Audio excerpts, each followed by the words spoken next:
Hey guys, I am so sorry for not being able to get on Zoom with you today. It sounds like there's a lot of technical issues. So I am going to record this lesson and you'll be able to do your seesaw assignment as soon as this lesson is over. So today we're going to tell how to use text features to help me read a nonfiction text. This week we have talked a little bit about text features, and we know that a nonfiction text is a true text. It's based on real information. And we've talked about how text features help us read those. So, what do we know about text features? This week we've learned about captions and that they're words underneath or near pictures that tell us what's happening in the picture. We have also learned about quotation marks, and quotation marks show us that somebody is saying something or talking and giving us real information in a nonfiction text. We have also looked at photographs and how photographs are different from pictures because you can really see them. So we have talked about 3 text features, but today we're going to dig a little deeper and we're going to find out more and learn more about text features. So we find text features in nonfiction texts. So we said nonfiction texts are books that are real, that teach you things and explain things. So text features help us read those nonfiction texts. They're a tool that we can use. So let's learn more about nonfiction text features from our friends from BrainPop.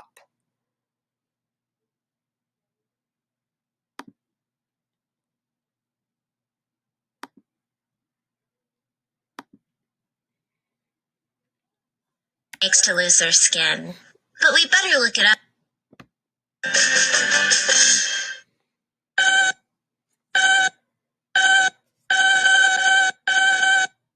Selden's lost his skin? Don't be upset, Moby. I think it's normal for snakes to lose their skin, but we better look it up in a book to be sure. No, not a storybook. A nonfiction book. What is nonfiction? Nonfiction writing is about real people, places, or events. It shares information and facts to help explain things. Newspapers, magazines, and textbooks are all kinds of nonfiction. And biographies are nonfiction books that tell you about someone's life. A diary can be nonfiction too. Hey, wait, whose diary is that? Nonfiction books look pretty different from fiction books. What are the parts of a nonfiction book? Well, the first part is the title. That's the name of the book. This one's called Caring for Snakes. There's the table of contents, which lists all the chapters and what pages they're on. You could read the table of contents to see if the book will tell you what you want to know. Let's see. This book has a chapter about snakeskin. Perfect. Some books have a glossary in the back. A glossary tells the definition of words that come up in the book. Well, kind of like a dictionary, except a lot smaller. Some books also have an index. The index lists words and topics in the book and the pages where they come up. Let's see. Snakeskin. Skin. Wow, there are tons of pages that have information about it. Now I think we're ready to start reading. But how do you read a nonfiction book? There's a lot of information in this book. So I'm going to read the book in small sections and stop and think about what I read. Snakes shed their skin as they grow. Let me think. I guess snakes need to shed their old skin and grow new skin as they get bigger. Their skin doesn't grow with their body like mine does. Cool. I know I understood what I read because I could put it in my own words. You're right, Moby. Looking at the pictures is important too. The caption is the writing underneath the picture that gives us more information. This caption says, snake skin is made of scales. The word scales is in bold, so I know the author wanted me to notice it. And the label shows us where the scales are. This book has a ton of information to remember. How can I take notes as I read nonfiction? No one can remember everything they read, so it can help to write down some things. Thanks, Moby. A graphic organizer can help you keep track of important details, like a timeline, word web, or KWL chart. We know that Selden shed his skin. We want to know if it's normal for snakes to shed. We learned that snakes shed their skin as they grow. What? Oh no! Selden's loose?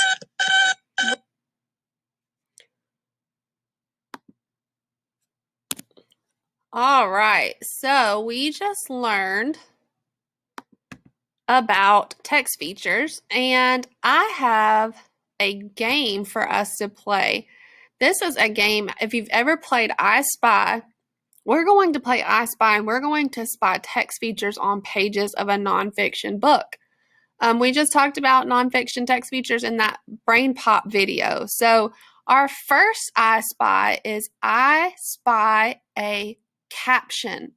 Captions are words that tell about what is in the picture. So point to the caption on the page. Here's a caption and here's a caption. Both of these captions in orange tell us what's happening in that picture. So this one says that elephants can weigh up to 15,000 pounds. That is more than 4 cars. Wow. By reading that caption, I learn more than when I just look at that picture. This one says elephants are the world's largest land mammals. So that gives me more information about this elephant that tells me more about how large it is. I spy a heading. So this page is all about where these whales live. So the heading on this page is where are they? Point to that. That is the heading. It tells me what this page is going to be about. Okay? So it tells me that it's going to show me where blue whales live. And it's also going to give me a picture and information. It says huge blue whales glide through the ocean. Powerful elephants stride across land. On land and at sea, mammals are the biggest animals in the world. So it's talking about whales on this page and where they're at in the world. I spy bold words.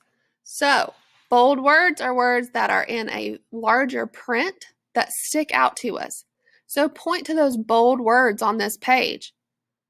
I see migrate and mate. Both of those words are going to be defined, or they're going to tell me what they mean in the glossary in the back of the book, which is another text feature, which is like a dictionary in the back of the book for those words that I might not know otherwise. That's why they're in bold. They're going to catch your attention to help you read.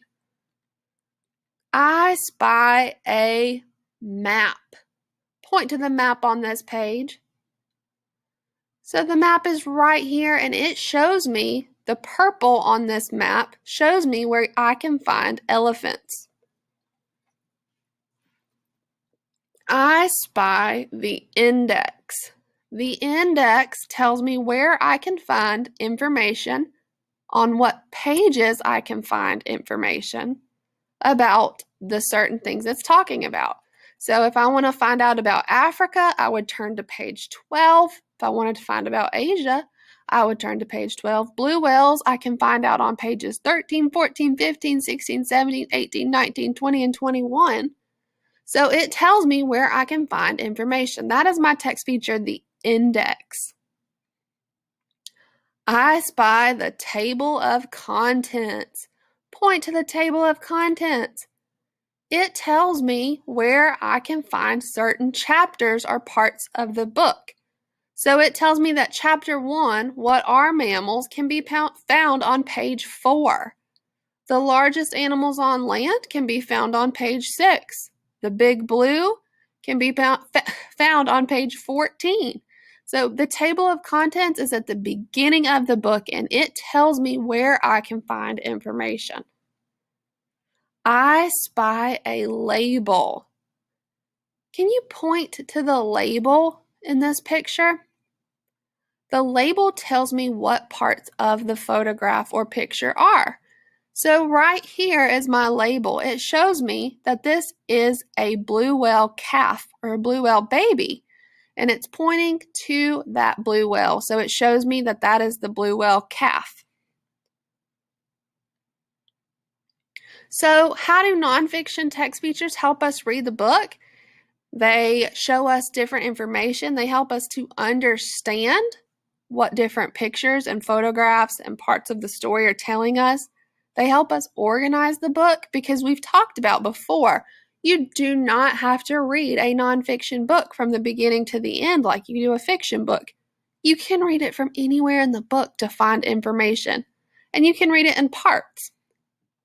So your seesaw activity that you're working on today is you're going to be doing a activity with a nonfiction page that I created so that you can move these labels. So let's look at this together, and we'll go over it together before you get started on your own. So it's this one right here. It says, My Librarian is a Camel, nonfiction text features. When you go to click on this, you're going to move these words to find the different text features. Over here are all your text features. You have a heading, you have a label, you have bold words, quotations. Remember, quotations are something we talked about in Wit and Wisdom this week that tells us somebody is really talking. A caption and a photograph. So this page is about books from everywhere, just like Librarian is a Camel. How children from around the world get books. This heading tells me that this page, these two pages, are about where children from around the world get books from everywhere. Then I'm going to read. It says, children live in remote locations around the world. Sometimes it is very hard for them to be able to get books where they live. There are different ways that books are brought to children all over the world. Then right down here, I have a quotation from the lady who wrote My Librarian is a Camel. It says, my research turned up all sorts of mobile libraries. There's another big bold word. That moved on legs, wheels, and by any other means. So we know those are two of our vocabulary words that we've gone over, mobile and remote. And if you notice, they're bold words so they can catch our attention. Here are some photographs. Here is a donkey mobile library, and it's pointing, it's labeling that donkey. And right here is my caption that says, in Colombia, children get books from a biblioburo. So it's showing me what's happening in this picture. That's my caption. In Kenya, children get their books from a camel. It's telling me this is in Kenya, and there's a picture of a camel bringing books to children. And my label says that it's a Camel mobile library. Down here, it shows, my caption says, in Thailand, children get their books from an elephant. Here's my label showing an elephant bringing books. It's an elephant mobile library. And here's a photograph that shows me exactly what is going on in this picture and what it looks like when children get books from an elephant in Thailand. So you're going to drag these markers over and you're going to put them on the correct part of the page. So you would drag the heading up to the heading, then you would drag a label over to a label. Bold words, you would put it over a bold word. Quotation, would put it over a quotation. A caption, there's several from you to choose from. You can pick one to label that, and a photograph, and you're going to drag that over and put it over a photograph. When you're finished, you're going to upload that to Seesaw, and I'm going to check to make sure that you watched this whole video and listened closely to directions. When you are finished with that, you're going to turn it in, and you also have a Zoom at the end of the day at 12:50, and hopefully it will work for everybody. If you can't get on, please don't worry about it, because we will just be doing a read aloud, and I will be sending out your dojo choices for us to talk about tomorrow at the end of our ELA Wit and Wisdom Zoom. I hope you guys have a great day, and I hope I'm able to see you later.